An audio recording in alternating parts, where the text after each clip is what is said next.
कल्याण मित्रों, आज माघ पूर्णिमा है। प्रत्येक पूर्णिमा की भांति आज भी सारे स्वदर्शी उपासकों और उपासिकाओं को अपना और विश्व के कल्याण के लिए महामंगल व्रत रखना चाहिए। महामंगल व्रत रखने वाले स्वदर्शी उपासक उपासिकाओं को चाहिए कि सुबह नित्य क्रिया से निवृत्त होने के पश्चात 1 घंटा तक स्वदर्शन क्रिया का अभ्यास करें। फिर स्नान करने के बाद 1 घंटा धर्म का पठन या श्रवण करें। दोपहर में 12 बजे तक भरपेट भोजन कर लें। 12 बजे के बाद भोजन न करें।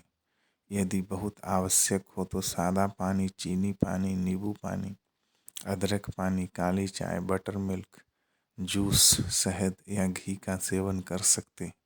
ध्यान रहे, शहद और घी का सेवन एक साथ नहीं करना है। इसके अतिरिक्त मानव को सिर्फ एक मानव के रूप में ही देखें। जाति देखकर न तो किसी का आदर करें और न ही अनादर। गुण देखकर ही किसी का आदर करें और गुण देखकर ही अनादर। भाग्य और ईश्वर पर भूल कर भी विश्वास न करें, क्योंकि धूर्तों ने भाग्य और ईश्वर का लोगों को मूर्ख बनाने के उद्देश्य से हथियार के रूप में इस्तेमाल किया है। मन से, वचन से और कर्म से किसी के प्रति हिंसा का भाव न करें। चोरी, ठगी, डकैती, छल, कपट, छिनतई इत्यादि से बचें। किसी भी तरह के दुराचार, अनाचार, कामाचार, व्यभिचार और बलात्कार से बचें।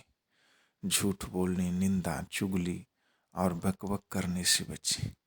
बेहोश करने वाले नशीले पदार्थों के सेवन से दूर रहें। नाच, गाना, गीत, संगीत, अश्लील दृश्य, माला, सुगंध, श्रृंगार, आभूषण आदि से दूर रहें।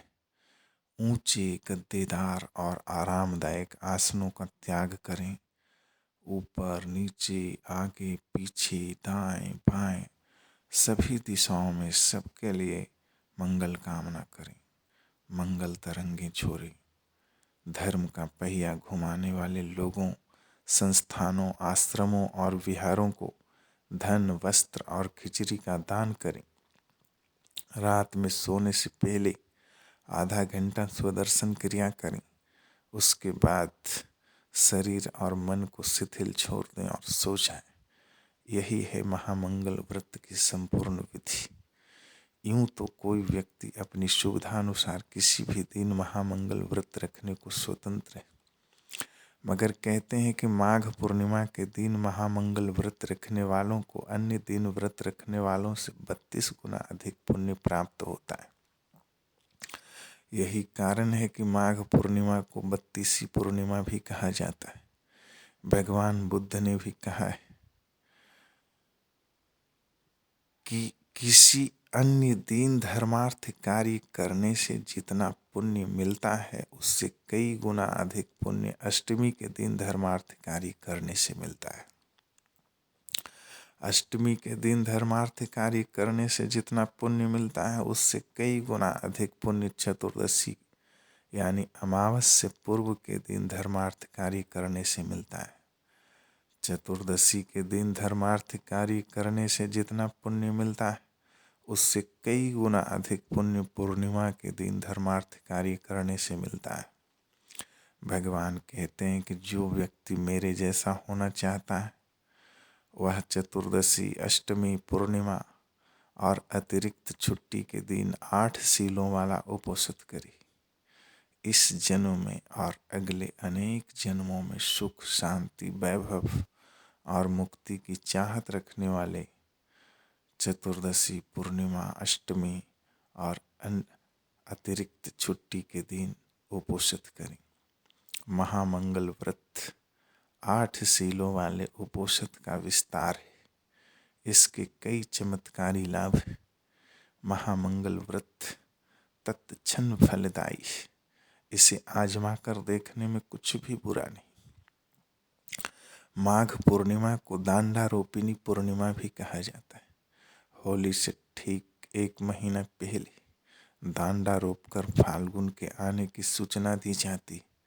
राजस्थान, मध्य प्रदेश सहित संपूर्ण उत्तर भारत में दांडारोपण का बड़ा महत्व है। लोग शुभ मुहूर्त देखकर दांडारोपण का कार्य करते। दांडारोपणी पूर्णिमा से लेकर होलिका दहन तक गर्भवती स्त्रियों को विशेष सतर्क रहने की आवश्यकता है। उन्हें चाहिए कि इस अवधि में बेमतलब की आवाजाही न करें। अपने बाल, नाखून और कपड़े यहाँ वहाँ न फेंकें। बाल, नाखून काट कर अगर फेंकना ही हो तो जमीन में गड्ढा खोद कर डाल दें और उसे मिट्टी से दबा दें। दांडारोपणी पूर्णिमा से लेकर होलिका दहन तक टोने टोटके और तंत्र मंत्र का प्रयोग काफ़ी किया जाता है। इनकी चपेट में गर्भवती स्त्रियां जल्दी से आ जाती, इसलिए बचना भी उन्हीं का काम है। याद रखें, समाज में अगर मंगलकारी तरंगों का अस्तित्व है तो अमंगलकारी तरंगों का भी अस्तित्व है, इसलिए सावधानी बरतनी जरूरी। इसी माघ पूर्णिमा के दिन भगवान बुद्ध ने पंचवर्गीय भिक्षुओं के सम्मुख अनंत लक्षण सूत्र का उपदेश दिया था।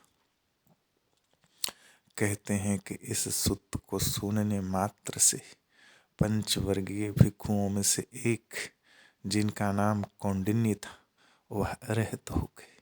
शेष 4 भिक्षु बप्प, बद्ये, अस्सजी और महानाम पूरा सुनकर और समझकर अरहत हुए थे। इस तरह से भगवान सहित कुल 6 अरहत हो गए और यह माघ पूर्णिमा के दिन ही हुआ। इस प्रकार भिक्षु संघ की स्थापना माघ पूर्णिमा को हुई। जिस तरह से वैशाख पूर्णिमा को बुद्ध पूर्णिमा और आषाढ़ पूर्णिमा को गुरु पूर्णिमा कहा जाता है, वैसे ही माघ पूर्णिमा को संघ पूर्णिमा कहा जाता है। इसी माघ पूर्णिमा के दिन सारनाथ में संत रैदास का जन्म हुआ। सारनाथ के एक भिक्षु जिनका नाम रेवत था, उन पर रैदास के माता पिता बहुत श्रद्धा रखते थे। भिक्षु रेवत के नाम पर ही उन्होंने अपने पुत्र का नाम रेवत दास रख दिया, जो कालांतर में बिगड़ते बिगड़ते रैदास हो गया है। तिब्बती संदर्भों में रैदास की गणना 84 सिद्धों में और उनके गुरु के रूप में भंते जालंधर नाथ का उल्लेख है। इसी माघ पूर्णिमा के दिन भगवान बुद्ध ने सारिपुत्त और मोदगल्यायन को दीक्षा दी थी और उन्हें धम्म सेनापति घोषित किया था। इसी माघ पूर्णिमा के दिन भगवान बुद्ध ने वैशाली के चापाल चैत्य में सबको स्तब्ध करने वाली घोषणा की थी कि आज से 3 महीने बाद तथागत महापरिनिर्वाण को प्राप्त होंगे। इस तरह से आज की माघ पूर्णिमा अत्यंत महत्वपूर्ण है। स्वदर्शी उपासक उपासिकाओं को चाहिए कि आज के दिन का सार्थक उपयोग करें। याद रखें, इसका सार्थक उपयोग निर्वाण का रसास्वादन करवा सकता है और निरर्थक उपयोग फजीहत में डाल सकता है। आखिर कुछ तो बात है जो भगवान ने कहा कि जो मेरे जैसा होना चाहता है वह 8 सीलों वाला उपोषित करे। आज माघ पूर्णिमा के दिन महामंगल व्रत रखकर एक स्वदर्शी दैहिक, दैविक और भौतिक तापों से मुक्ति पा सकता है, भौतिक सुख समृद्धि पा सकता है और एक स्वदर्शी सर्वदर्शी बन सकता है। एक अंधा आँख वाला बन सकता है, एक निर्धन धनवान बन सकता है, एक बुद्धिहीन बुद्धिमान बन सकता है, एक बद्ध जीव विमुक्त हो सकता है। सीधा हिसाब है, जो दोगे वही पाओगे, जितना दोगे उससे अनंत गुना अधिक पाओगे। आप दोगे तो आप ही पाओगे। ऐसे ही धर्म का पहिया घूमता रहे, सबका मंगल हो। आपने मेरी बातों को खूब ध्यान से सुना, इसके लिए अंतस से अनुग्रहित हूँ। मेरा नमन स्वीकार करें।